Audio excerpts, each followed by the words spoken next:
I'm a 58-year-old father of 2 children, my son Jake, the 32, and daughter Eleanor, 28.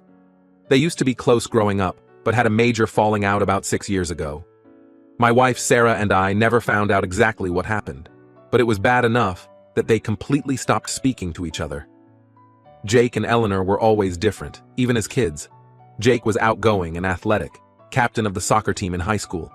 Eleanor was more introverted and artistic, spending hours in her room painting or writing poetry. Despite their differences, they got along well for most of their childhood. They'd defend each other against bullies and spend summer evenings catching fireflies together in our backyard. Things started to change when Jake left for college. Eleanor was 14 at the time and took it hard. She became more withdrawn and moody. We chalked it up to typical teenage angst, but looking back, I wonder if we should have done more to help her through that transition. In college, Jake thrived. He made the dean's list every semester and was president of the business club. Eleanor struggled more when she started college a few years later. She changed majors 3 times and had trouble making friends. We later found out she was dealing with undiagnosed anxiety and depression. Despite their diverging paths, Jake and Eleanor still seemed close when they were both home for holidays. They'd stay up late talking and laughing about inside jokes from their childhood. That's why it was such a shock when they suddenly stopped speaking to each other 6 years ago. It happened over Thanksgiving break. Jake and Eleanor had gone out to a bar with some of their old high school friends. They came home separately, hours apart. Jake looked upset, but wouldn't talk about it. Eleanor locked herself in her room and cried for hours. The next morning, they both left early without saying goodbye to anyone. For weeks after, Sarah and I tried to find out what happened. We called, texted, and even showed up at their apartments unannounced. But they both refused to talk about it. Eventually, we gave up and just accepted that they weren't on speaking terms anymore.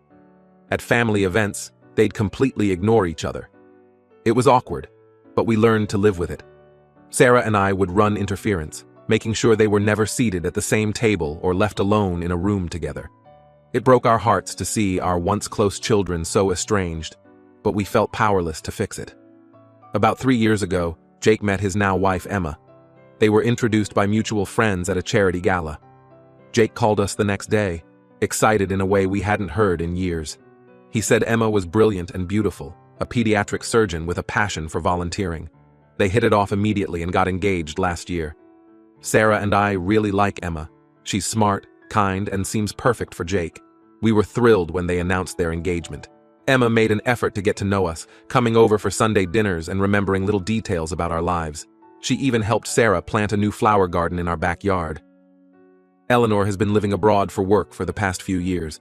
After college, she got a job with an international nonprofit, doing environmental conservation work in Southeast Asia. We told her about Jake's engagement, but she didn't seem to care much. She said she probably wouldn't be able to make it to the wedding due to work commitments. We were disappointed but not surprised by Eleanor's response. She'd become more and more distant over the years, only calling on holidays and major occasions. We'd tried to visit her a couple times, but she always had an excuse for why it wasn't a good time. Everything was going smoothly with the wedding planning until about a month ago. Jake and Emma had chosen a beautiful vineyard venue, and Sarah was helping with the flower arrangements. We were all excited and busy with preparations. Then, out of the blue, I got a hysterical phone call from Eleanor. It was the middle of the night for her, and at first, I thought something terrible had happened. She was furious and crying, accusing me of playing favorites with Jake. When she calmed down a bit, she dropped a bombshell. She and Emma had dated briefly in college. Apparently, Emma and Eleanor had an intense relationship during Emma's freshman year. Eleanor was a junior at the time. Emma had broken things off suddenly, leaving Eleanor heartbroken. Now, Eleanor was convinced that Emma was only marrying Jake to get back at her. I was shocked and didn't know what to think. This revelation put everything in a new light. Jake and Eleanor's falling out. Emma's occasional discomfort when we brought up Eleanor. Eleanor's reluctance to come home. It felt like the missing piece of a puzzle we'd been trying to solve for years.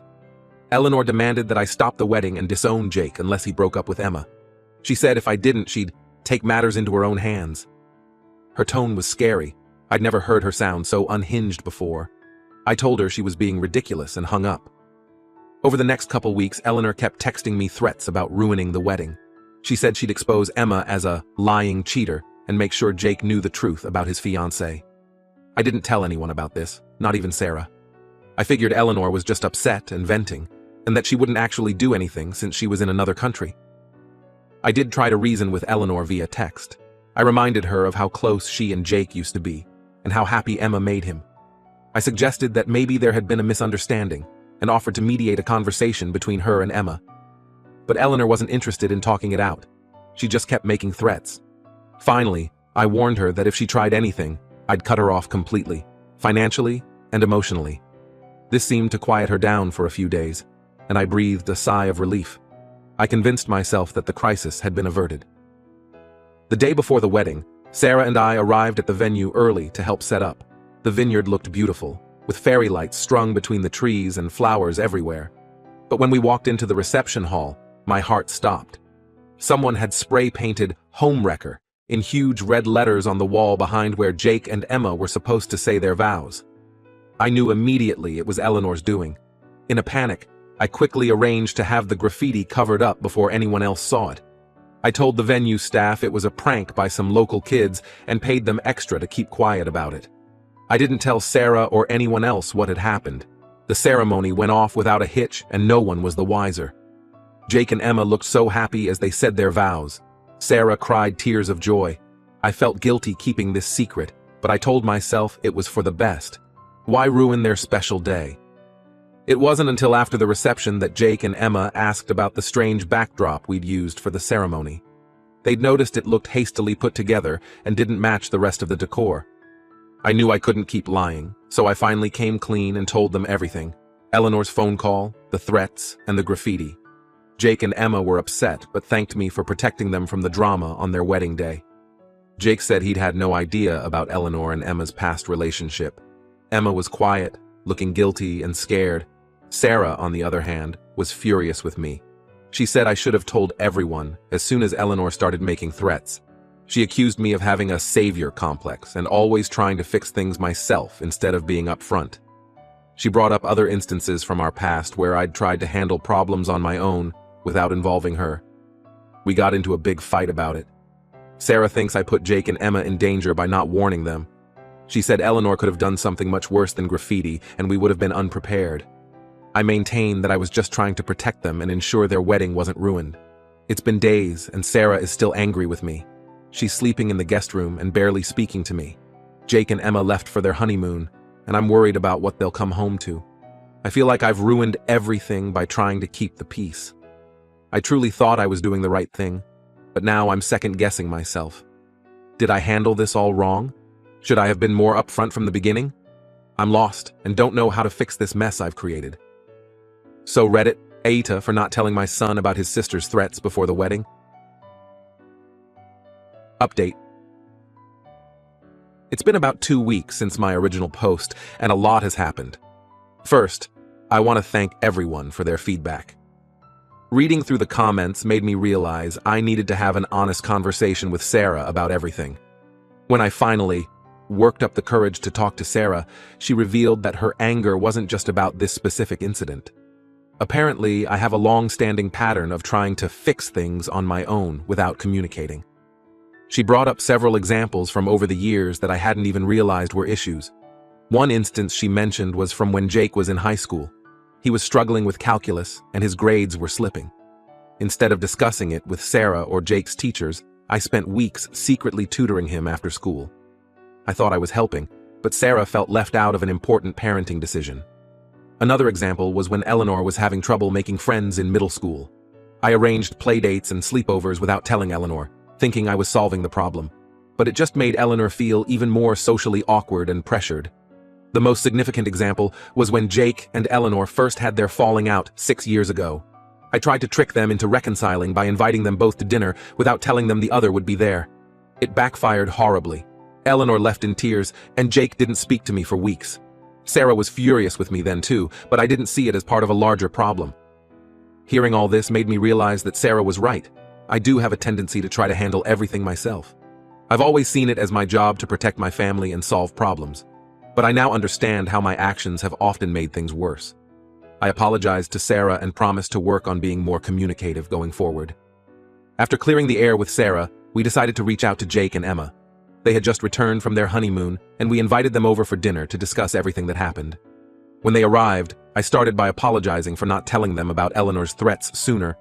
Jake was understanding but admitted he wished he'd known what was going on. Emma was quieter and seemed more shaken by the whole thing. We asked them to tell us the full story of what happened between Emma and Eleanor in college.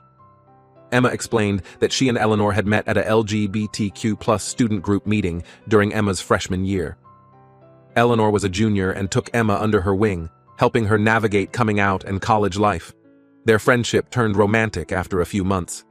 Emma said it was intense and all-consuming, her first real relationship. But as the school year went on, Emma started to feel overwhelmed. She was struggling with her classes and feeling unsure about her major. Eleanor wanted to spend all their time together, and Emma felt guilty for wanting space. Eventually, Emma ended things abruptly, telling Eleanor she needed to focus on school.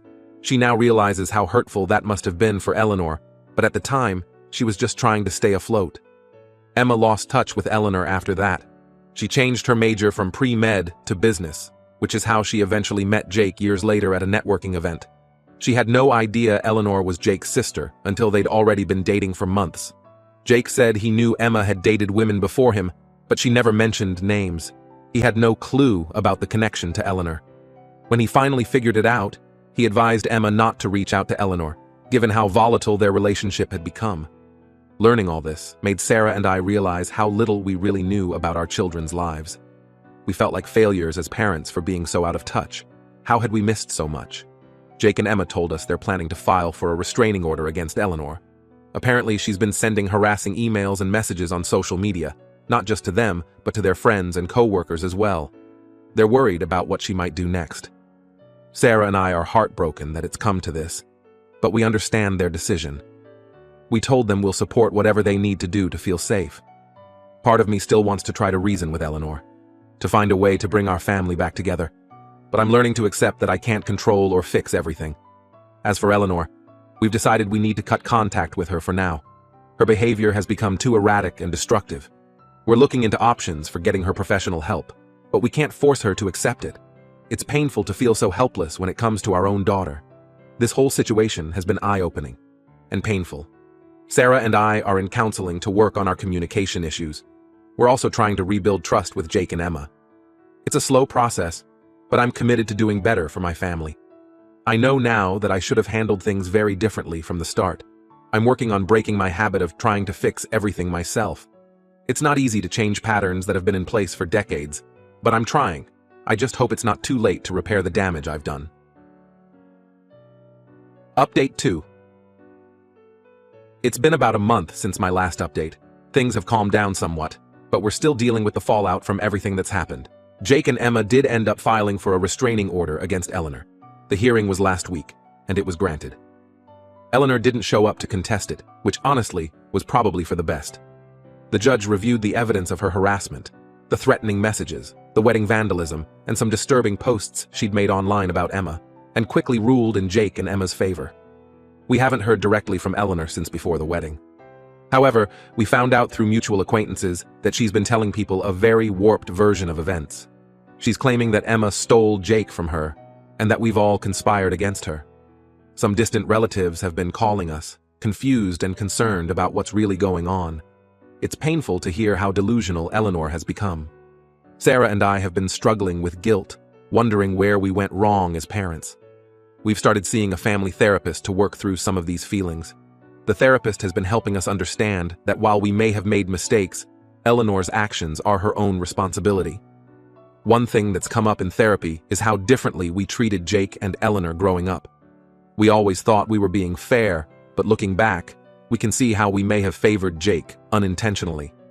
He was easier to parent, outgoing, athletic, academically successful. Eleanor required more attention and patience, which we didn't always give her. We've also been discussing our family history of mental health issues. My mother struggled with what we now know was likely bipolar disorder, though it was never formally diagnosed. Sarah's brother has battled addiction for years. We're starting to see how these patterns may have influenced our parenting and our children's development. Jake and Emma seem to be doing well, all things considered. They just got back from their honeymoon and are settling into married life. They've been very understanding about the whole situation with Eleanor, which we're grateful for. Emma especially has shown a lot of compassion, given how Eleanor has targeted her. Last weekend, Jake and Emma came over for dinner. It was the first time we'd all been together since the wedding drama unfolded. There was some initial awkwardness, but as the evening went on, we found ourselves laughing and talking like we used to. It gave me hope that maybe, in time, we can heal as a family. Sarah and I are still working on our communication issues. It's been challenging at times, but I think we're making progress. We've had some difficult, but necessary conversations about our parenting over the years. Sarah has been patient with me as I try to break my habit of trying to handle everything on my own. I'm learning to listen more and act less impulsively. One positive outcome is that this situation has brought Jake and us closer. He's been more open with us lately than he has in years. Last week he called just to chat, something he hasn't done since college. We're trying to rebuild the trust and closeness we used to have. As for Eleanor, we're at a loss. We've tried reaching out through intermediaries to offer help, but she's rejected all contact. Her old roommate told us that Eleanor lost her job recently and has been acting erratically. We're worried about her, but we don't know how to help someone who doesn't want to be helped. We did send Eleanor a letter, telling her that we love her and that we're here if she ever wants to talk. We also urged her to seek professional help. We haven't heard back, but we hope that someday she'll be ready to reconnect. For now, we're focused on healing as a family and moving forward. It's not easy, and there are still tough days. But we're committed to learning from this experience and being better going forward.